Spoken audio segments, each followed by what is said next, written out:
Hello and welcome to another edition of For the Record. I'm Sean Murphy. My guest today is Diane Ritchie. She is president of the Ribbons to Remember Foundation, and we're going to talk about ovarian cancer. Very serious subjects, and we're going to welcome Diane to the show right now. Welcome. Thank you for being on the show. Thank you for having me. And thank you for driving such a long way to come down and talk about this, but I know you're very passionate about it. Let's talk about what the Ribbons to Remember Foundation is. It is a foundation I started after I lost my mother. Our goal is to raise awareness and educate women about the symptoms of ovarian cancer. Right now, most people think it's a silent disease, and we're trying to dispel that myth. As much as you can get the word out as possible, right? Absolutely, yeah. We will any opportunity for media coverage. We go to health fairs, craft shows, wherever we can, have a presence and hand out materials to women. We have some signage that if a local business allows us, we put it in there. And you are fighting the urge to not have to, I know you don't want to be on the radio and on TV, but, if you start a foundation, a nonprofit, that's the type of thing where you're president, which means you're wearing a lot of hats, including the PR stuff. But, it's important, especially if you want to get the word out anyway, right? It is, and it's one of those kind of below-the-belt cancers that not a lot of people speak about. And we get kind of lost in the breast cancer. Right, which gets shuffles. A lot of publicity. It does. It does. Well, let's talk about ovarian cancer for those who aren't familiar with it or really understand it. So maybe in a layperson's terms, what's it all about? Ovarian cancer is a cancer that has historically been believed to not have any symptoms. It was a silent killer. And even my generation, even a lot of present-day doctors believe that to be true as well. And there was a study and a consensus statement issued in 2007 where they interviewed thousands of women with ovarian cancer and found that 90% of them reported having the same symptoms prior to diagnosis. And sadly, still today, almost 90% of women don't know what those symptoms are. How is it that it was thought that there were no symptoms all that time? Is it just that people weren't putting it together? Exactly, yeah. Because the symptoms are so vague, things like bloating, abdominal, pelvic pain, most women are usually that could be misdiagnosed, anything, right? Exactly, or they don't pay attention to them. So how do you know when you have simple bloating or some kind of abdominal pain that it's not something else? When you experience that, should a red flag go up and immediately say, well, I should go check this out because now I know that there's a chance that it could be ovarian cancer? That's pretty much what we're trying to teach women, is it's not just because you're bloated today, but you're okay tomorrow. It tends to be these symptoms would remain a little bit persistent, progressive, and at which case, we want you, and we suggest women go and talk to their doctors and bring up that very possibility. Could I have ovarian cancer? Right. So if it lasts for more than a certain amount of time, you would go to a doctor anyway, and then you would describe to the doctor what the symptoms are. Maybe in the back of the doctor's mind, he might recognize it, but he'll do all the tests and everything anyway. Exactly. And like I said, the study came out in 2007. Most doctors that are out there, in their practices now, left medical school even before that study. So a lot of them themselves don't know, or it's easy, that quick little 5-minute visit you get in to quickly want to diagnose irritable bowel as a common one, things like that. So if you would, and I know it's difficult, go back in time a little bit for me, because your mom passing is what got you involved in this in the first place. And I know for a lot of people, having a very personal, invested interest when it hits so close to home, that's how a lot of people get involved in whatever it is that they become passionate about, because it affects them personally in their life. Talk about how it all started and with you and your mom, and obviously back then, I would imagine that the advancements are what they are these days, right? My mom, it's been 3 years. Okay. And sadly, just to follow up on that statement, the statistics for ovarian cancer haven't really changed or improved in 30 years. Even with all the advancements in, say, colon cancer, breast cancer, ovarian cancer still got a long way to go. As far as treatment, you mean? The treatment there's a lot of new treatments, but what's happening is they're really progressing a woman's life. They're counting it in months. Okay. You're not getting a new treatment that's going to give you an extra 2 or 3 years. Right. They're making these, small jumps, and you don't want to scoff at progress, but it's sometimes it's kind of depressing. And I know you're not a doctor yourself, but I'm sure that you're, have as much knowledge as any person as far as advancements in medicine and technology. Why is it that that is in the months category, whereas, you know, you get breast cancer or colon cancer or something like that, if you get it checked out and get it worked on immediately, it can add years and not just months? Right. Basically money. There's such a small, you have almost 300,000 American women diagnosed with breast cancer every year. Okay. You have 22,000 women with ovarian cancer. You know, there's not a lot of funding dollars, and it's even hard to, even in the awareness circles, Yeah. there's just not a lot of women.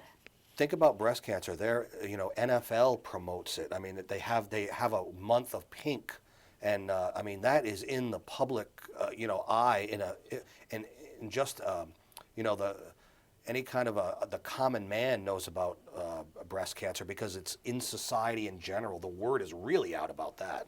It's very frustrating. It is, and I know a lot of, particularly women with the disease, you know, they feel very left out and kind of forgotten. And it's kind of sad. You know, we're trying, you know, we're trying little. You know, there's there's things. We're being from the Boston area. I know they light up the Zachem Bridge in Boston teal for the month of September, which is Awareness Month. But we're trying. You know, there's a lot of groups like myself. Things trying to do more. Things like social media help you out too, because that's all about networking and, you know, and Yes. sharing and liking and writing comments and things of that. Particularly in the awareness, because you don't necessarily need to be in a certain vicinity to do that. You know, we were happy we started local, but we probably ship more awareness materials than we actually distribute locally. How about like support groups? Are they there for ovarian cancer and awareness? And It depends. yeah, You know, in the was it bigger available cities, for you when your mom was going through it? My mom, I guess we should maybe go back to the story. What happened with my mom is we had an apartment downstairs for my mom, an in-law apartment. She lived there, saw her, you know, pretty much daily, every other day.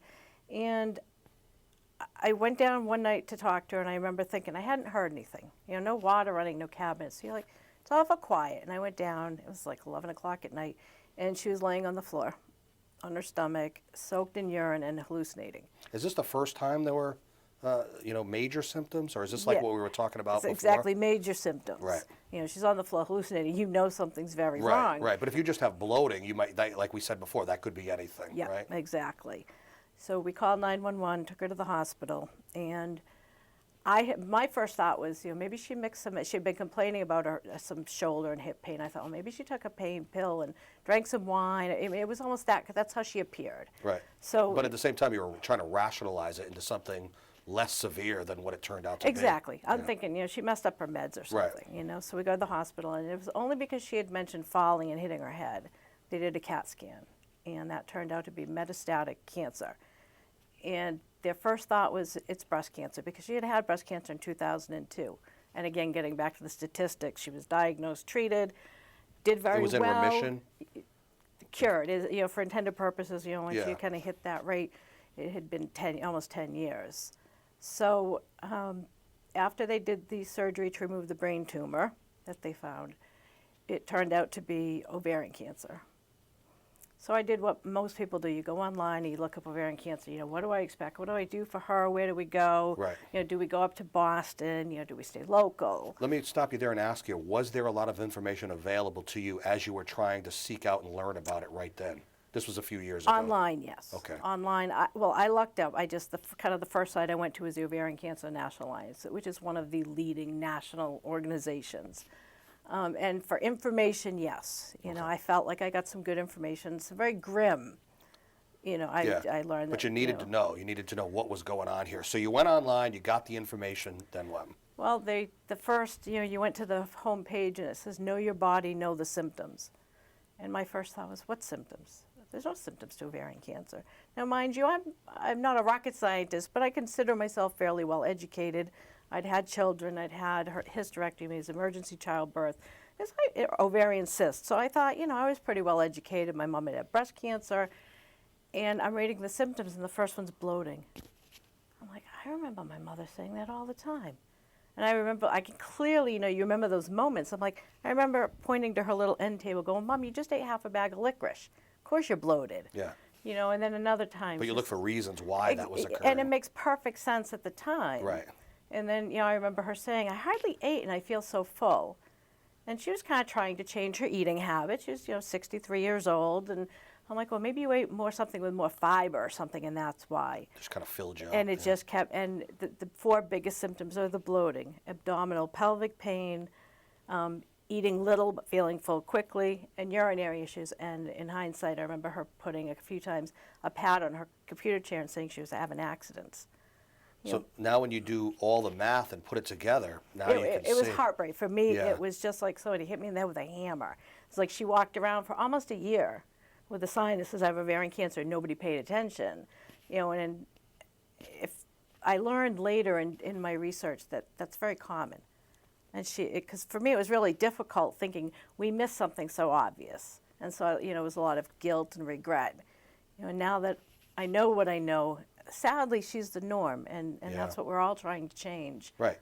And you're here to let people know that, don't take the chance of just assuming that it's something that's nothing. It could be, and if that's the case, great, but why take the chance? Absolutely. If women know, I really think if my mother had been somewhere and seen some literature and said, are these the symptoms, she might have just enough to say to a doctor, I saw this, is it possible? And it might have made a difference. When she was, and maybe you were younger at the time, but when she was going through her breast cancer stuff, did that get you involved in that aspect of what was going on with her too? Not really. No? No, I went with her, to some of her appointments. I went with her to some of her chemotherapy. It was a very supportive atmosphere, and again, it's a little different with ovarian cancer. I know where we are. We're on Cape Cod. There is no ovarian cancer support group. There is a breast cancer support group. Yeah. And that's just kind of the case. It's just still in the shadows, isn't it? It is. And again, the numbers is part of it. Yeah. Let's take a break because we've got a lot more to get to. I'm going to have you give out the website to the foundation so people can go and learn more, and then we'll come back. All right. It's www.ribbonstoremember.org. All right. We'll take a break and come back. I'm Sean Murphy. This is For the Record. Stay with us.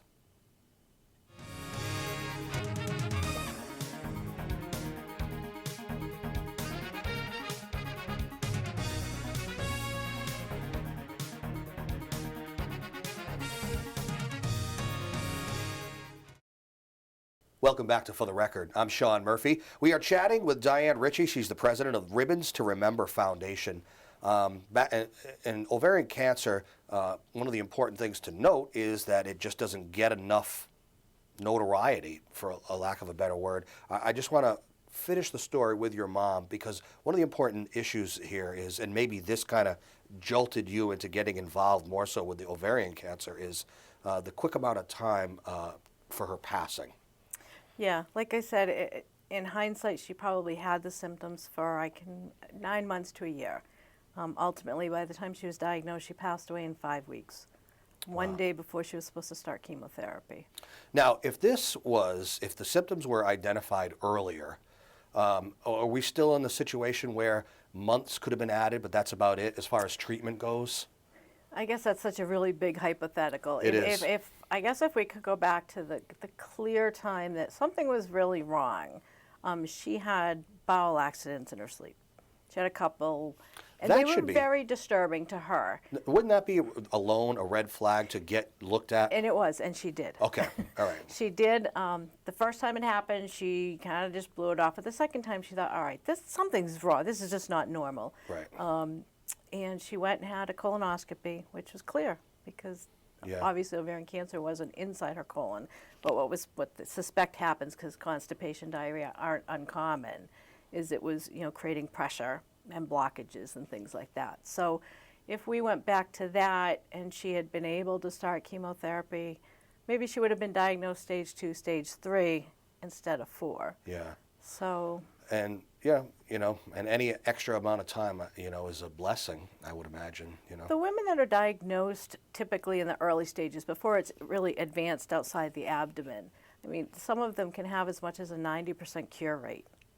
Now, I don't know, because we've had doctors on the show before, and I don't know how much advancement has been done in chemotherapy, but in radiation treatment, it's at the point where they can really glean it down to you're really just hitting the cancerous cells and leaving all the good stuff. So I could see advancement in that. But as far as chemo, Yeah, radiation isn't Yeah. typically used at all with the ovarian cancer. Yeah. And the chemotherapy is, what happens with most women, and not all, is the chemotherapy is very effective the first go around. But 80% of women with ovarian cancer have recurrences. Okay. And each time it becomes harder. The less things are effective. So. Yeah.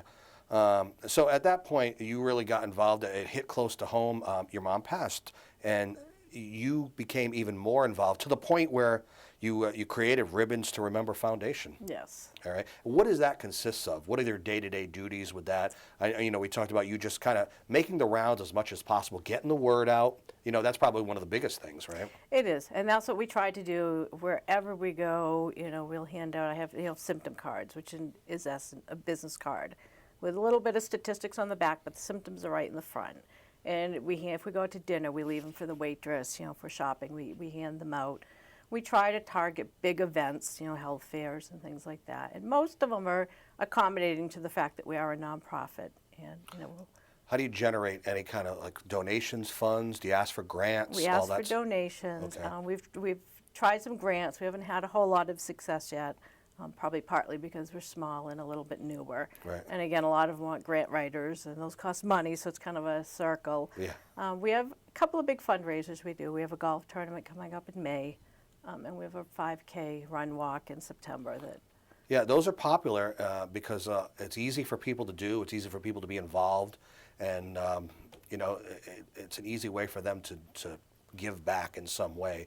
And I would imagine when you do these kind of fundraisers like the walk run, you don't necessarily just need people to participate in the event itself. You probably need volunteers for other aspects of it. Yeah, you always need some extra people kicking around. At this point, as we tape the show, are you preparing for that already? We're preparing for the golf because Okay, that's coming first. up real close. All right. Yeah, so that's Friday, May 9th. Yeah, I was going to ask if you wanted to talk about it and kind of promote that a little Yeah, bit. it's the Birdies Against Ovarian Cancer. It's Friday, May 9th at Pine Hills Golf Course in Plymouth, Mass. It's always a lot of fun. We try to make it a very positive, fun day for people. Don't have to be a professional to participate in it. No professionals. Are you looking for volunteers for people that may not actually play golf but do something else? Yes, always. All right. And they can probably get that information on the website. That's right? on our website, too. And then as soon as that's done, you'll get ready for the walk run? Yeah. All right. Yeah. And those are always fun, weather permitting, of course, right? Or you'll probably do it anyway. Rain or shine, no matter That's right, you're what. doing it, But yeah. Cape Cod Septembers are beautiful. We do it in September, which is Ovarian Cancer Awareness Month. Okay. And again, website for all that stuff. You have another capacity involving students and teaching. Talk about that a little bit. As part of Ribbons to Remember Foundation, I became a partner member of the Ovarian Cancer National Alliance. Which is the first site you went to. Which is the first site I went to, and their mission is to advance the interests of women with ovarian cancer, and they're very active in awareness and advocacy and kind of the whole package. And as such, I learned about their program. It's called Survivors Teaching Students, and they take, in a perfect world, 3 ovarian cancer survivors into a medical school. For example, I'm the New England coordinator. We have a program at UConn in Farmington. Okay. And every 6 weeks, we do a different rotation of medical students and bring 3 ovarian cancer survivors in. They share their stories. We have a quick PowerPoint that goes over the key points, the symptoms, the obvious risk factors and known risk reducers. And then we have a question and answer. It's interesting to have these future healthcare providers do a little learning, but they ask a lot of personal questions.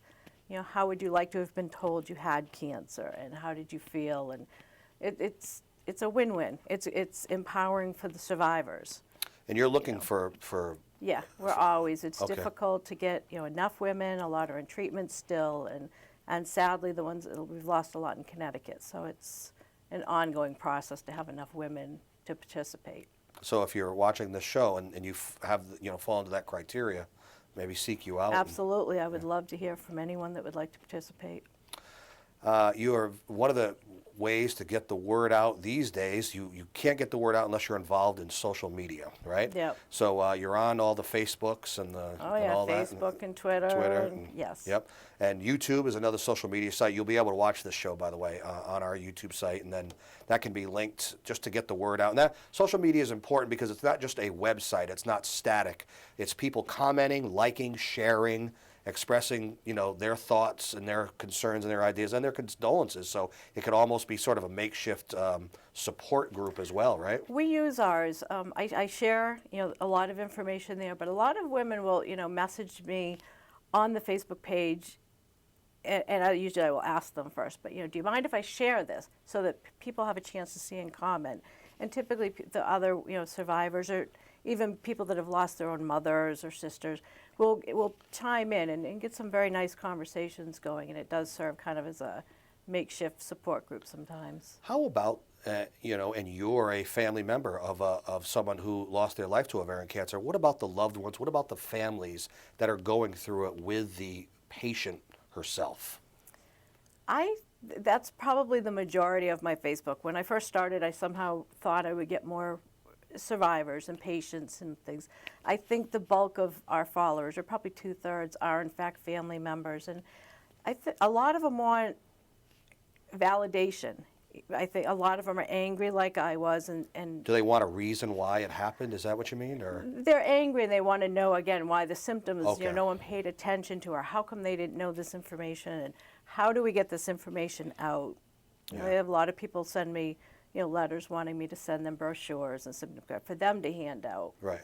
Do you also link to the national and whatever, news information they share, you share it through the New England? Yes, Okay. yes. And what do you see on the horizon? I always ask this of a lot of guests, like the light at the end of the tunnel, so to speak. And I get the feeling that, you see progress being made, but you're just not happy with either at the rate it's going or just, some kind of a major breakthrough to happen. Maybe on looking at it from a personal, it's not going fast enough, and it's frustrating. And I get news alerts daily, what they're picking up on the news feeds. They have you're to do with following it, ovarian yeah. cancer, yes. And every day you'll read, a university study found this genetic pathway that may signal this, or, this treatment that may give you an extra 2 months, and then nothing. Then you don't hear about them for years, and you wonder, where are they? Why what is that? can Do we you know why? I don't. Really? Yeah, we. Do you talk to doctors often? No, not too often. I do talk to the head gynecologic oncologist at Dana-Farber, Okay. who's very good at sharing information. And if I have a question, something I've read that I don't want to share, maybe because I don't quite understand, she'll take the time to clarify. But How's health insurance handle this as far as, people making claims if they have it? Is that ever an issue? Because people are concerned about the cost sometimes. right, well, exactly, and medical. that's part of, particularly in the screening and the diagnosis. You have a lot of people say, well, I want a CAT scan because that's probably the best way to find, a tumor if it's there. But no doctors or insurance company is going to pay for you to just, I have a tummy ache, I want a CAT scan. Right. So I guess that's where insurance probably factors in. But preventative is still the key? I mean, if that's possible? They say that if you take oral contraceptives for 5 years or more, it will reduce your risk of 50%. They think now that ovarian cancer may not start solely in the ovary, it may be where the fallopian tube attaches. So anything that reduces disruption there, like when you have your menstrual cycle, the egg produces each month, it's almost a trauma. Gotcha. So they're beginning to think the less times you ovulate, that it may reduce your risk. Breastfeeding would reduce it, pregnancy. Gotcha. Let's take one more break and come back because we still got to squeeze in a little bit more before we wrap up the show. I'm Sean Murphy. This is For the Record. We'll be right back.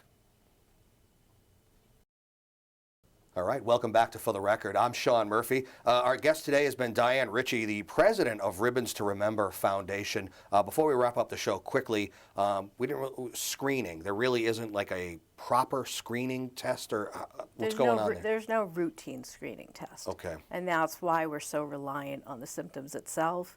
A lot of women think they can go have their pap smear and that will detect ovarian cancer, and it does not. It won't. It is not meant for that.